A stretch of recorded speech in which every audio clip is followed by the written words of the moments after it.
Hello and welcome to the Tavern Chat podcast. I'm your host, Eric Tenkar, your bartender in the OSR, and main proprietor to Tenkar's Tavern blog. If I sound a bit wiped out, it's a bit more than jet lag, but yes, I'll go into details of that in a minute or so. But first, uh, Jeff called, left a message about influence. Uh, his his teenage daughter's opinion on my episode where I talk about people's desire for influence within a community. So let's listen to Jeff, and then we shall go on from there. Hey, Eric, Evil Jeff. I was listening to your podcast on the influence, and my minion number two sitting over here listening along with me while she's playing Minecraft.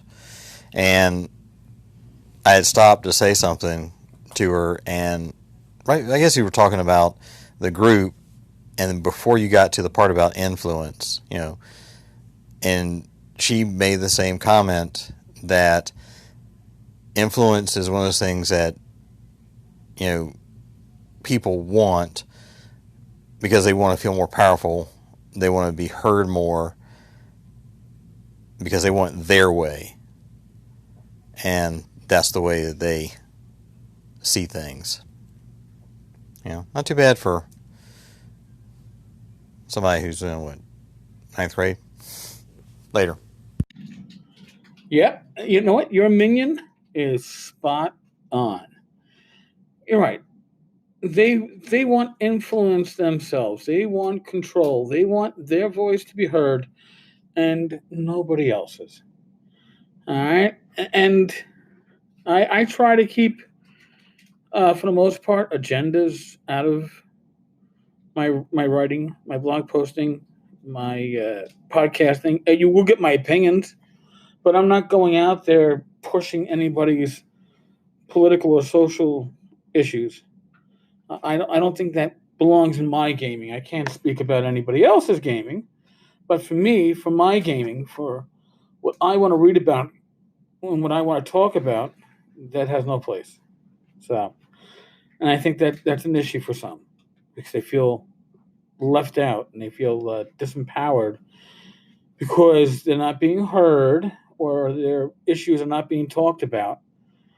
They can feel free to talk about it, but don't get upset when others don't talk about it. Your issues are not mine.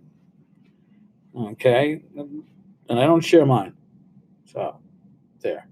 Now, as to why I sound like I am ass dragging, it is right now about 10:15 Dallas time, so 11:15 New York time.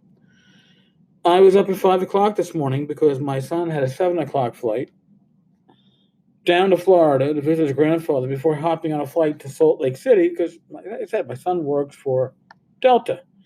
And he likes to fly early because flying early generally means that he has a seat. He doesn't have to worry about either him getting bounced or having somebody get bounced to give him a seat. He doesn't want that. So he flies pretty much the first flight they can find to any destination he's trying to get to, which is all fun and dandy. But, I went to sleep about 1 o'clock because I was packing. And I say when I went to bed. Who knows when I actually went to sleep? Up at 5. Rach, too. She was kind enough to go to the airport with me. And then, of course, we had to go out to fly out to here, Dallas.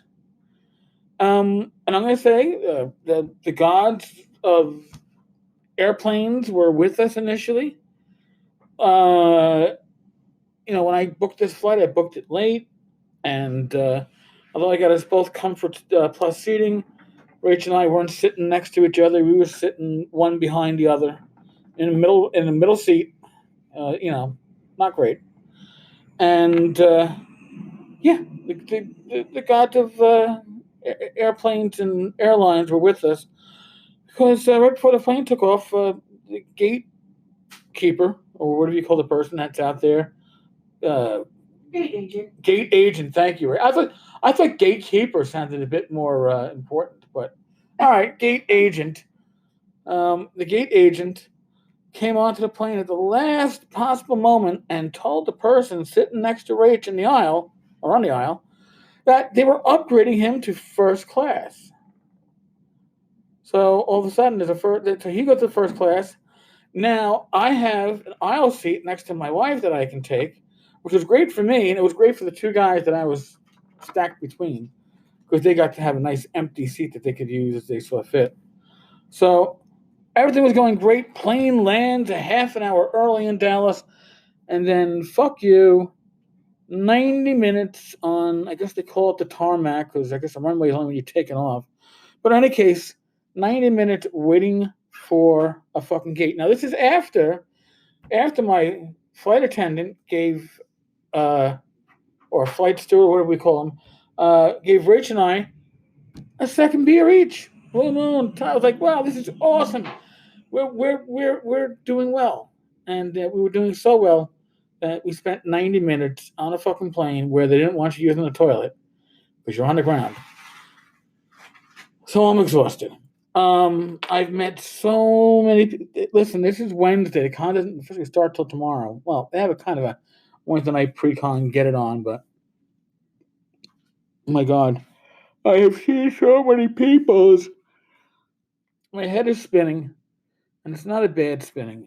This is why I enjoy going to conventions. I get to meet members of the community that I might speak to either through this podcast or from the website, the blog, or they pop into Discord and I get to hear them in the tavern chats, or they're in the Facebook community, or we go back and forth to Facebook PMs. But now I get to put a face to the name. I got to meet fucking Pex today for the first time in person, and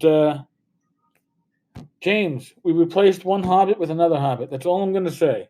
But oh man, Chris Stargill, the Frugal GM, Tom Wilson, Alyssa Faden. I shouldn't be mentioning names because I'm gonna fucking forget people. But Matt Finch, Bill Webb, Zach Glazer, Jen Glazer. I mean, Skeeter Green. Wampler. Yeah, my head's just like fucking spinning. This is awesome. I'm very disappointed that there will be no James Bond here this year, but his daughter is having some oral surgery. I think she had it today actually, and family always comes first. I had an asshole boss on the job that I thought was a real fucking asshole, and he actually said to me, at a time of family crisis, and it was also a time of some major responsibilities that had just cropped up and landed in my lap. He said, "Take as much time as you need. Family comes first. The job will always be there." Well, yeah, and the job was there and then some when I finally came back after taking a week and a half off in that family crisis. But it's right, and family does come first. But you know what? You all are my family. So come by the Frog Guy booth, search me out, stop me in the hallway. If I look stupidly dumb and blank and I don't recognize you, don't feel bad. My memory is not quite what it used to be. I do have some memory lapses. That's a post-chemo thing. I got to talk to Doug Ray about that and see if he's got that same issue, but I've got mine now. But please, stop by. Shake my hand. I'll shake yours. That's what this is all about, community. So if I have influence, going back to that, right? If I have influence, it's because you all give it to me, and I will cease having influence when you all stop listening to me and tell me I'm full of shit. And if I am full of shit, as well you should.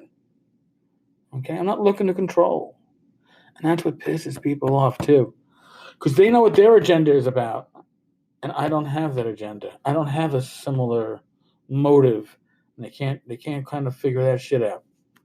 All right, it is now 10:20 Dallas time. Welcome to the flush in the background. I hope you heard it. Yes, with that, we have a lovely way of closing. Yes. On that, folks, good night. God bless. Be safe. Roll your dice and roll them well. And I will talk with you all tomorrow. That's Rach, giggling in the background. There we go. Hope it picks it up on this microphone. All right, folks. Later.